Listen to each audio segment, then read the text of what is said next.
Hello. Back at the camera. Back at the camera.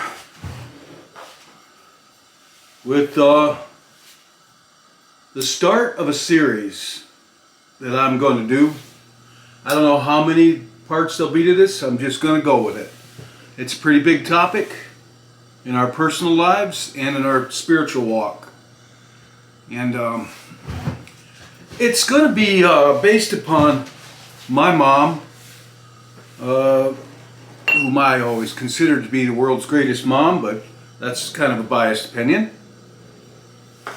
I definitely am grateful that God set me up with her for my mother. I was very lucky. But she always had a guiding principle. She always used to tell me, and some of you have heard this before, but she used to tell me, son, and she talked to me that way, everybody, her mother, I think her mother told her this, so it's been passed down, son, with a little bit of a southern twang, everybody needs to have a guiding principle in their life. Mine is to live, is to love.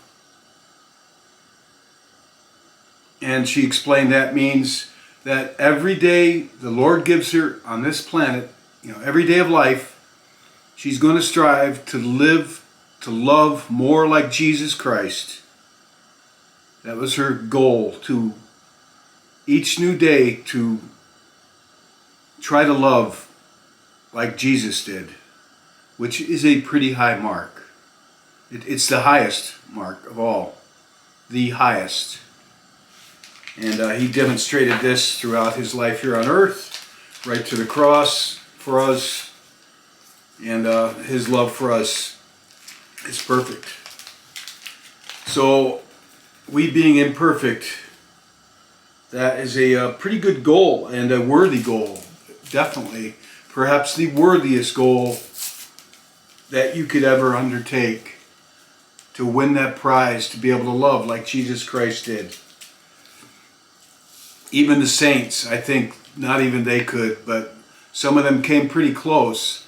And I believe that when people learn to love, when you get up there into that realm of loving people unconditionally, the way Jesus Christ did, when you start, the closer you get to that, I think you start to have supernatural powers. And by that I mean, it's a powerful thing.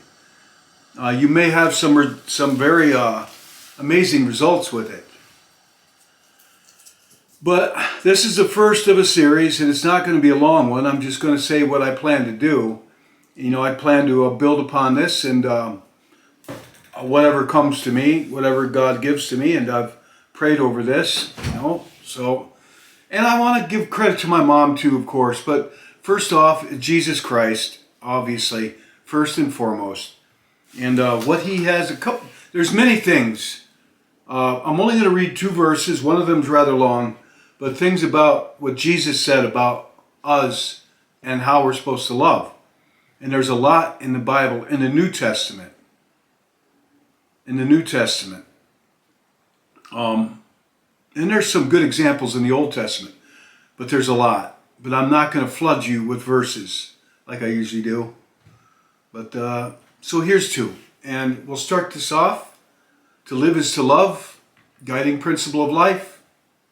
1. John 13, verse 34 says, Jesus said, "A new commandment I give to you, that you love one another. Just as I have loved you, you are also to love one another." That's commandment. He says, just as he has loved us. And I say again, how much did he love us? Right to the cross. And not like they nailed him on the cross and he got upset and said, I made a big mistake. These people aren't worth it, And no, he loved us right to he never stopped loving us. So once again, John 13, verse 34, Jesus said, "A new commandment I give to you, that you love one another. Just as I have loved you, you are also to love one another." All right.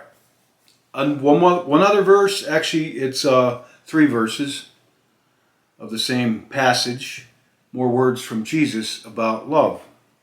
Let me wet my whistle a little bit here first. Oh yeah, I love this tea. Again in Matthew, but chapter 5 this time, verses 43 through 46. Jesus says, "You have heard people say, 'Love your neighbors and hate your enemies.' But I tell you to love your enemies and pray for anyone who mistreats you. Then you will be acting like your Father in heaven. He makes the sun rise on both good and bad people, and he sends rain for the ones who do right and for the ones who do wrong. If you love only those people who love you, will God reward you for that? Even tax collectors love their friends." That's Matthew chapter 5, verse 43 to 46.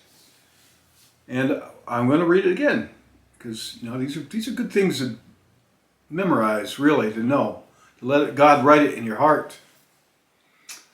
Jesus said, "You have heard people say, 'Love your neighbors and hate your enemies.' But I tell you to love your enemies and pray for anyone who mistreats you. Then you will be acting like your Father in heaven. He makes the sun rise on both good and bad people, and he sends rain for the ones who do right and for the ones who do wrong. If you love only those people who love you, will God reward you for that? Even tax collectors love their friends." All right, so that's the reading for this, and I'm gonna. This is just the first one. But all right, I'm gonna let it rest there. But I hope to cover more on this prayerfully and see where it goes. And Jesus made it a big point, didn't he? That we're supposed to love others just as he loved us. And that's unconditionally. Even your enemies.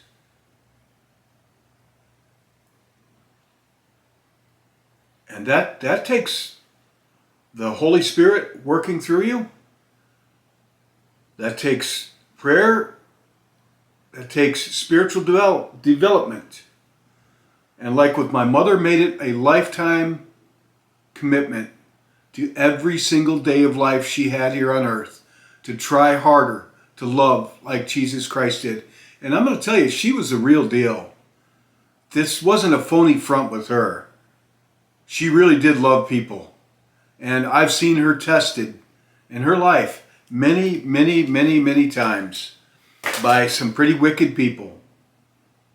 And she really did love people, her enemies, everybody, and anybody that knew her. And she knew a lot of people, a lot, great and small, people in low places, people in high places, like senators and such, right down to people right in the gutter, drug addicts, thieves and liars, everybody, all races included.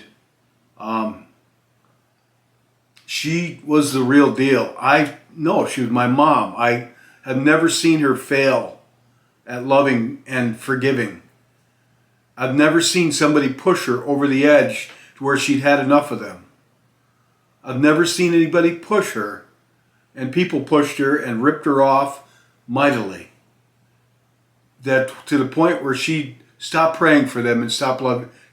Her love was tried and tested, and I have seen it throughout my entire life, up to when she was called home to heaven. And I saw her in heaven. There's no doubt in my mind about it. I didn't have to die to go to heaven. I told this, but I don't know if a person's belt color means anything about how they're doing in heaven. But she had a gold yellow belt on. She had a white robe that went over both shoulders. Her hair, she looked like herself, but like a really perfected young, radiant, with a golden hue about her version of herself. And her voice sounded like her voice when she spoke to me. It was my mom. But she was different. I mean, she was glorified. I mean, she was different in that regard. And she had a gold belt around her waist. Is that like, I wonder if that's a rank thing. But I can tell you, she really did pick up the cross of Christ. And so she wanted me to say to live is to love is mine. And I'm not a liar. I'm a very honest person. No, Mom, mine is to live is to learn. And I want to live in life, I want to learn. And if I go back to when I was 11 and God gave me a choice of paths, you've heard that story enough times. Just Google, if you haven't, my choice of paths in my videos. And I chose a path that had more learning opportunities that God said He had for me. He said some. He didn't say I was going to be the smartest man on earth or anything like that.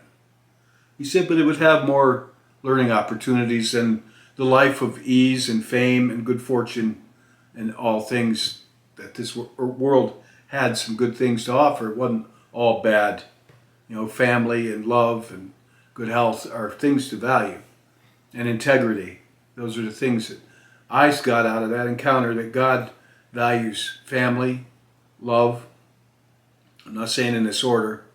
Health is a valuable thing. And personal integrity are things God values, are some things.